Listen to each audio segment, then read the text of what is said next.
नमस्कार। आज हम बात करें रॉबर्ट कियोसाकी की बहुत ही मशहूर किताब रिच डैड पुअर डैड के बारे में। इस किताब ने काफ़ी लोगों के पैसे को देखने का नज़रिया बदला है।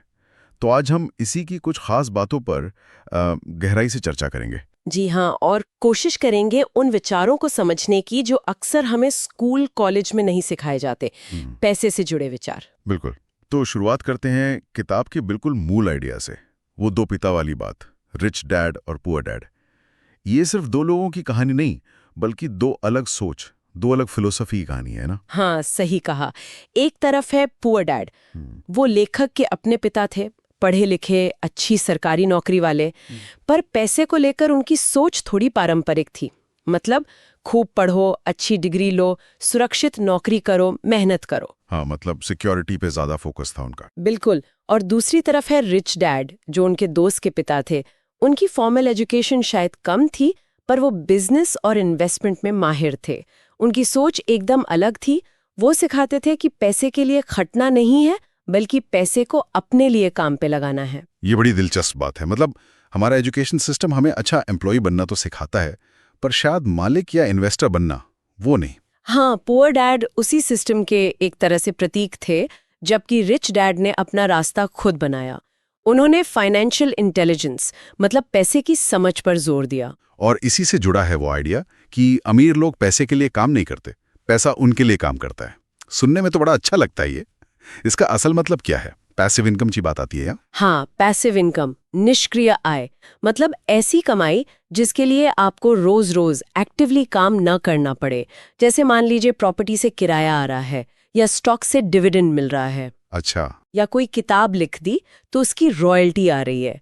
रिच डैड का यही कहना था कि अपनी मेहनत से ऐसी संपत्ति, मतलब एसेट्स बनाओ जो लगातार इनकम देती रहे, बजाय इसके कि पूरी जिंदगी सिर्फ सैलरी के लिए काम करते रहो। एसेट्स। हाँ। और यहीं पर किताब का वो सबसे फेमस हिस्सा आता है, एसेट और लायबिलिटी का फर्क।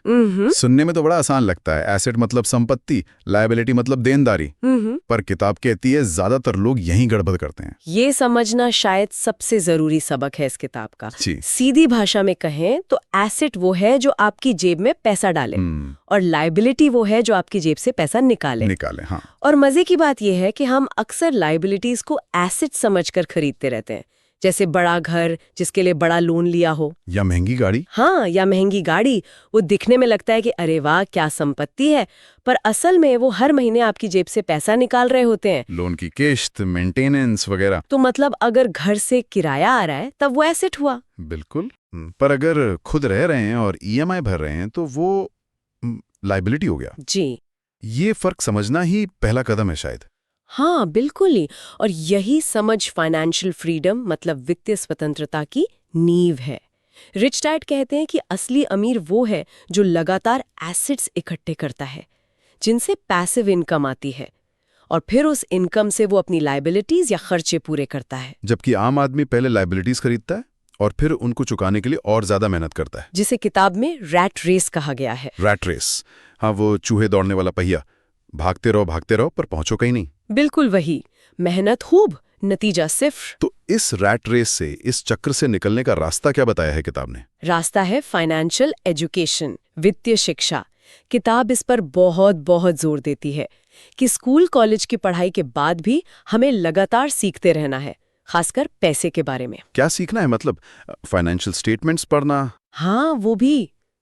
निवेश के क्या ऑप्शंस हैं, मार्केट कैसे काम करता है, ये सब जानना।